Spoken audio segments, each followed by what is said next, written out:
अस्सलाम वालेकुम स्टूडेंट्स। मैं हूं आपका टीचर जमील अब्बासी और आप देख रहे हैं मेरा यूट्यूब चैनल अब्बासी अकेडमी। इस चैनल पर आपको कंप्यूटर साइंस सब्जेक्ट से रिलेटेड लेक्चर्स अवेलेबल होंगे जिनसे आप लोग फ़ायदा उठा सकते हैं। तो अगर आप लोग मेरे चैनल पर नए हैं तो इस चैनल को लाइक और सब्सक्राइब करना मत भूलें और साथ बेल के आइकन को भी क्लिक कर दें ताकि आपको आने वाले हर नए लेक्चर के बारे में नोटिफिकेशन मिलता रहे। तो आए चलते हैं आज के लेक्चर की तरफ। अस्सलाम वालेकुम स्टूडेंट्स।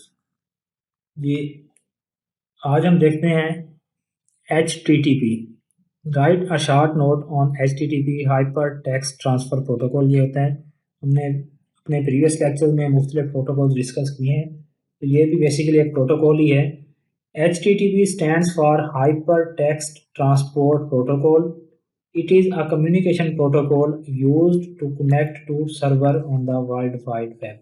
कि सर्वर कंप्यूटर के साथ कनेक्ट करने के लिए ये इस्तेमाल किया जाता है। The primary function of HTTP is to establish a connection with a web server and transmit HTML pages to the user's browser। इसका जो प्राइमरी फंक्शन है वो क्या है कि इस्टेब्लिश करता है कनेक्शन वेब सर्वर के दरमियान और यूज़र के कंप्यूटर के दरमियान, और HTML पेजेस जो है वो सर्वर कंप्यूटर से उठा के यूज़र के वेब ब्राउज़र तक सेंड करता है। It allow computer user to access the internet, कि ये कंप्यूटर के यूज़र्स को अलाउ करता है कि वो इंटरनेट को एक्सेस करें। उसके बाद नेक्स्ट जो टॉपिक है वो बहुत ही इंपॉर्टेंट है, OSI मॉडल। एग्जाम्स के हवाले से भी ये क्वेश्चन बहुत इंपॉर्टेंट है। मोस्टली पेपर में, प्रीवियस पेपर्स में जो है ये क्वेश्चन आया हुआ है। तो इसमें क्या है, what is an OSI model, right the names of layers in this model. इस मॉडल में कौन कौन सी लेयर्स हैं उनको डिस्कस करने हैं। Draw and label OSI model. OSI model को हमने ड्रा करना है, उसकी लेबलिंग करनी है। तो OSI मॉडल क्या है? OSI stands for Open System Interconnection. An open system is a model that allow any two systems to communicate even if their architectures are different। ये क्या है? एक ओपन सिस्टम इंटरकनेक्शन है। ओपन सिस्टम इंटरकनेक्शन क्या होगा कि ये मुख्तलिफ सिस्टम्स को अलाउ करता है वो आपस में कम्युनिकेट करें, चाहे उनके आर्किटेक्चर डिफरेंट हैं, कि उनकी बनावट अगर एक दूसरे से मुख्तलिफ भी है तब भी वो एक दूसरे के साथ कम्युनिकेट कर सकते हैं। OSI model was developed by International Standard Organization in 1983, कि 1983 में जो है ISO ने इसको डेवलप किया था। The standards were created for computer industry to allow different networks to work together efficiently। कि ये स्टैंडर्ड जो है वो बनाया गया ताकि कंप्यूटर इंडस्ट्री में मुख्तलिफ नेटवर्क्स को अलाउ किया जाए कि वो आपस में एफिशिएंटली कम्युनिकेट कर सकें। OSI model consist of 7 layers, के ये 7 लेयर्स पर मुश्तमिल होता है। Each layer perform a specific function in network communication, कि हर लेयर जो है नेटवर्क कम्युनिकेशन में फिर मखसूस काम करती है। फॉर एग्जांपल, वन लेयर में responsible for establishing connection between devices, के मिसाल के तौर पर एक लेयर जो है वो डिवाइसेस के दरमियान कनेक्शन के रिस्पॉन्सिबल होगी। अनदर लेयर में भी responsible for error checking during data transfer, तो दूसरी लेयर जो है वो हो सकता है कि एरर को चेक करे डाटा ट्रांसफर के दौरान। अब इसमें लेयर्स को दो ग्रुप्स में डिवाइड किया जाता है। पहला ग्रुप है अपर लेयर का, दूसरा है lower layer. The upper layers focus on user applications and how files are represented on computer before transfer, के ट्रांसफर होने से पहले जो है वो फाइल कंप्यूटर पे कैसे रिप्रेजेंट की जा रही है, कैसे जाहिर की जा रही है, ये उसको फोकस करेगा। लोअर लेयर्स क्या करेंगी? The lower layers are concerned with how the communication across a network actually occur. Lower layers क्या करेंगी कि कम्युनिकेशन नेटवर्क के ऊपर असल में होगी कैसे, उस चीज़ को किसने कंसर्न करना है? लोअर लेयर में। अब OSI मॉडल की लेयर्स हैं, 7 लेयर्स हैं। तो इसमें हम जो नंबर 7 वाली है वो पहले लिखेंगे, फिर 6 नंबर वाली, 5 पे 4, 3, 2 और 1। अब पढ़ेंगे इसको पहले, लेकिन इसका नंबर जो है वो 7 है। तो सबसे पहले क्या है? एप्लीकेशन लेयर है, प्रेजेंटेशन लेयर है, सेशन लेयर है, transport layer, network layer, data link layer और फिजिकल लेयर। तो इनको तरतीब जो है इनकी चेंज नहीं करनी, इसी तरतीब में इनको लिखना है। तो इसमें देखें दो सिस्टम्स हैं, ये OSI मॉडल एक ड्रा किया हुआ। एक सिस्टम समझ ये है, कंप्यूटर के अंदर ये लेयर है, दूसरे के अंदर ये, इसमें भी यही लेयर्स हैं साथ, इसमें भी यही। तो ये आपस में क्या है? कम्युनिकेशन कर रहे हैं। तो हर लेयर का काम जो है वो मखसूस होता है। अब हम इनको डिटेल में हर लेयर को देखते हैं। सबसे पहले एप्लीकेशन लेयर के briefly describe the function of application layer in OSI model. OSI model में एप्लीकेशन लेयर जो है वो क्या काम करती है। The application layer is the top most layer of OSI model. तो ये OSI मॉडल की सबसे ऊपर वाली लेयर होती है। It provide network services to user application. जो यूज़र की एप्लीकेशन है, जो सॉफ्टवेयर इस्तेमाल कर उसको नेटवर्क की सर्विसेज प्रोवाइड करते हैं। Many protocols are used at this layer to perform various function. तो मुख्तलिफ फंक्शन सर अंजाम देने के लिए यहाँ पे बहुत से प्रोटोकॉल्स इस्तेमाल होते हैं इस लेयर में। These protocols collectively form the application layer. तो ये प्रोटोकॉल मिलकर फिर एप्लीकेशन लेयर बनाते हैं।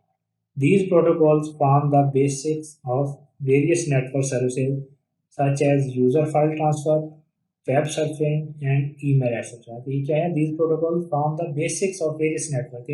मुख्य नेटवर्क की ये बुनियादों को बनाते हैं, सर्विसेज प्रोवाइड करते हैं, जैसे फाइल ट्रांसफर की है, वेब सर्फिंग की है या ईमेल की।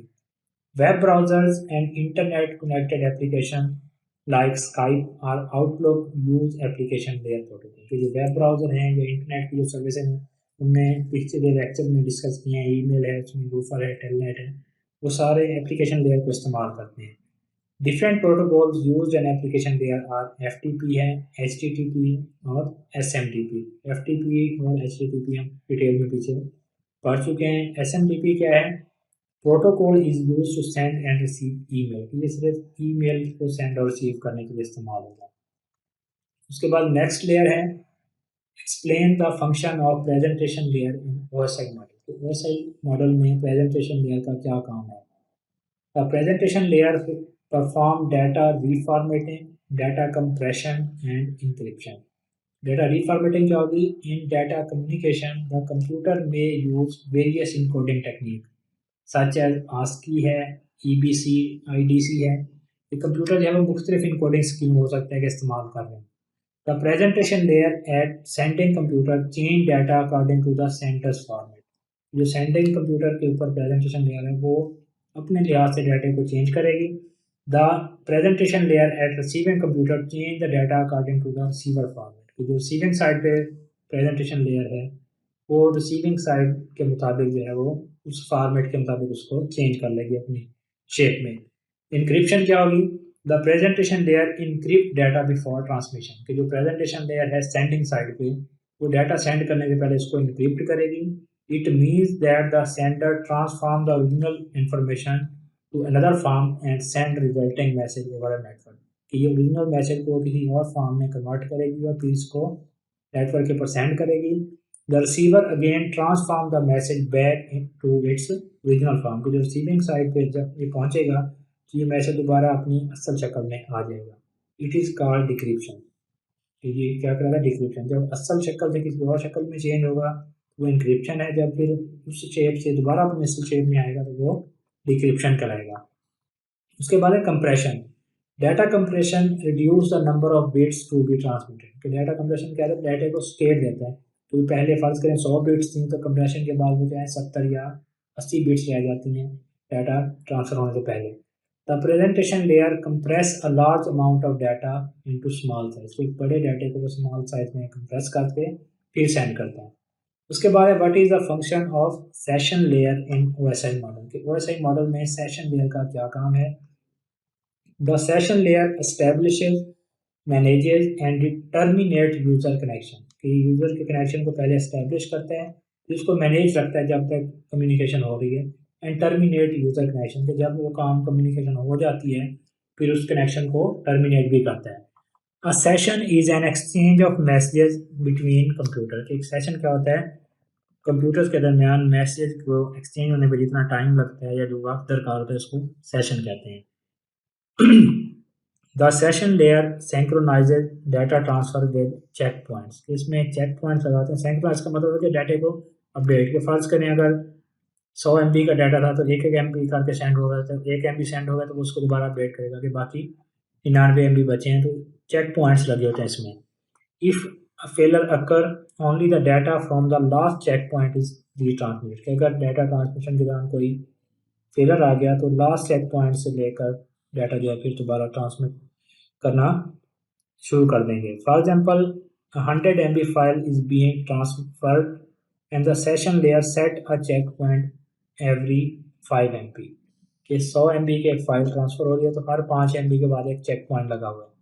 सपोज अ डिसकनेक्शन और a crash occur after the transfer of 63 MB कि अगर 63 MB ट्रांसफर होने के बाद कोई क्रैश आ गया या डिसकनेक्शन हो गया, the session will resume from the last check point at 60 MB के 60 MB जो चेक पॉइंट था वहाँ से फिर डाटा दोबारा रीट्रांसमिट होना शुरू हो जाएगा. It mean that only the last 40 MB of data need to be transferred. इसका मतलब क्या है कि जो बाकी 40 MB का डाटा बचता है उसको अब ट्रांसफ़र होना है. उसके बाद है ट्रांसपोर्ट लेयर का क्या काम है. The transport layer is responsible for end to end communication between two devices. तो दो डिवाइसेस के दरमियान जो एंड टू एंड कम्युनिकेशन है उसके लिए ये रिस्पॉन्सिबल है. वैसे भी ट्रांसपोर्ट का मतलब क्या होता है कि एक जगह से दूसरी जगह डाटा को या किसी चीज़ को पहुँचाना.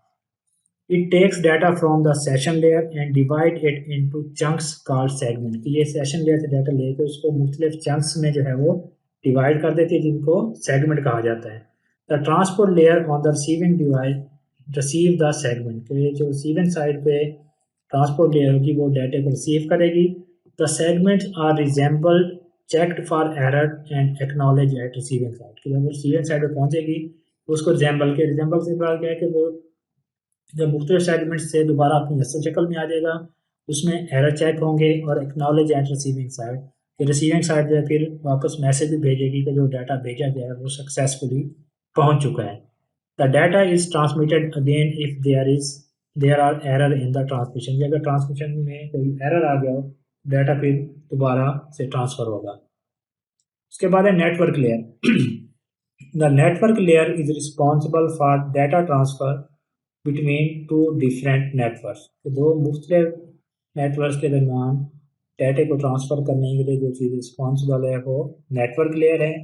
It is the layer where router resides. कि ये वो लेयर है जहाँ पे राउटर जो है वो मौजूद होता है, रिसाइड एग्जिस्ट करते हैं.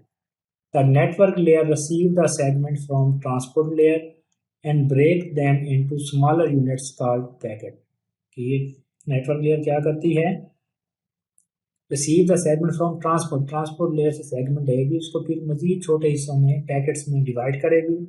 The network layer on receiving device resemble the packet. जो रिसीविंग साइड पे जब नेटवर्क लेयर होगी फिर उनको दोबारा रिजेंबल कर उनको दोबारा अपनी असल शेप में ले आएगी.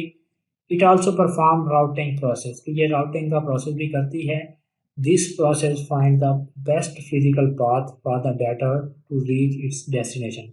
ये प्रोसेस क्या है कि बेस्ट फिजिकल पाथ के डाटे को मंजिल पर पहुंचाने के लिए जो सबसे बेस्ट पाथ होगा वो भी ये आइडेंटिफाई करके देगी. उसके बाद है data link layer.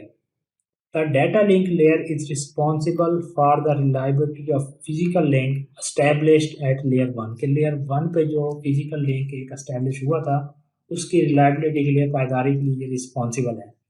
Data link layer must decide the following. कि ये क्या क्या चीज़ें डिसाइड करेगी. नंबर 1 पे framing. The data link layer take packet from the network layer and break them into smaller pieces called frame. ये नेटवर्क layer से पैकेट्स लेकर उसको मजीद फिर दोबारा छोटे छोटे हिस्सों में डिवाइड करते हैं जिनको फ्रेम्स कहते हैं. फिर दूसरा काम इसका क्या है, flow control. The rate of sending data can be more than the rate of receiving data. कि जो सेंडिंग डाटा है कंप्यूटर है हो सकता है कि वो ज़्यादा डाटा सेंड कर रहा हो और रिसीविंग कंप्यूटर इतना डाटा रिसीव ना कर सकता हो. Data link layer impose flow control mechanism to prevent it. Data link layer क्या करती है, फ्लो कंट्रोल मैकेनिज्म अप्लाई करती है इस सिचुएशन को कंट्रोल करने के लिए, प्रिवेंट करने के लिए, मतलब रोकथाम करने के लिए. और इसका काम क्या है, error control. The data link layer detect and retransmit damage और लॉस्ट फ्रेम. अगर कोई फ्रेम लॉस्ट हो गया या डैमेज हो गया तो डाटा लिंक लेयर उसको डिटेक्ट करती है, उसको दोबारा से रीट्रांसमिट करती है. It also prevent the duplication of frame. ये फ्रेम की डुप्लीकेशन को भी रोकती है कि कोई फ्रेम दो दफ़ा भी ट्रांसफ़र नहीं होगा. उसके बाद है access control. If two or more devices are connected to the same link, data link layer determine which device has control over the link at given time. अगर दो डिवाइसेस एक ही लिंक के साथ कनेक्टेड हैं तो डाटा लिंक लेयर इस चीज़ को भी डिसाइड करेगी कि कौन से डिवाइस को पहले जो है वो लिंक देना है. उसके बाद इसमें लास्ट वन पे है physical layer. The physical layer is the bottom layer of the OSI model, कि ये OSI मॉडल की सबसे नीचे वाली लेयर है। Its main function is to control how a stream of bits is sent and receive over the physical medium. इसका सबसे जो मेन काम है ये है कि स्ट्रीम ऑफ बिट्स कैसे सेंड और रिसीव होगी फिजिकल मीडियम पे। Physical layer must decide the following, कि इसने ज़्यादा चीज़ें डिसाइड करनी है। पहला, करैक्टरिस्टिक्स ऑफ मीडिया, कि जिस मीडिया के ऊपर मीडियम के जरिए डाटा ट्रांसफ़र हो रहा है उसकी खसूसियात क्या हैं। The physical layer define the characteristics and type of transmission medium, कि ये ट्रांसमिशन मीडियम की खसूसियात उसकी टाइप को जो है वो डिफाइन करेगी। दूसरा क्या है, representation of bits, the bits are encoded into electrical signals for transmission, के जो बिट्स हैं डाटा की उसको इनकोड करेगा इलेक्ट्रिकल सिग्नल्स में ट्रांसमिशन के लिए। तीसरी चीज़ क्या है, data rate, physical layer define number of bits that will be sent in a second, कि एक सेकंड में कितनी बिट्स सेंड होनी है वो भी फिजिकल लेयर ने डिसाइड करना है। उसके बाद है transmission mode, the physical layer define the direction of transmission between two devices, simplex है, हाफ डुप्लेक्स और फुल डुप्लेक्स, के इसने ट्रांसमिशन मोड भी डिसाइड करना है कि किस मोड के जरिए। ये तीन ट्रांसमिशन मोड हैं, सिंप्लेक्स मोड है, हाफ डुप्लेक्स और फुल डुप्लेक्स। तो ये भी फिजिकल लेयर ने ही डिसाइड करना है कि किस ट्रांसमिशन मोड के तहत जो है वो डाटा ट्रांसफ़र होगा। तो हमारा चैप्टर नंबर 2 यहाँ पे कंप्लीट हुआ। तो नेक्स्ट वीडियो में इंशाल्लाह हम किसी और टॉपिक पे लेक्चर को डिस्कस करेंगे। तब तक के लिए अल्लाह हाफिज़।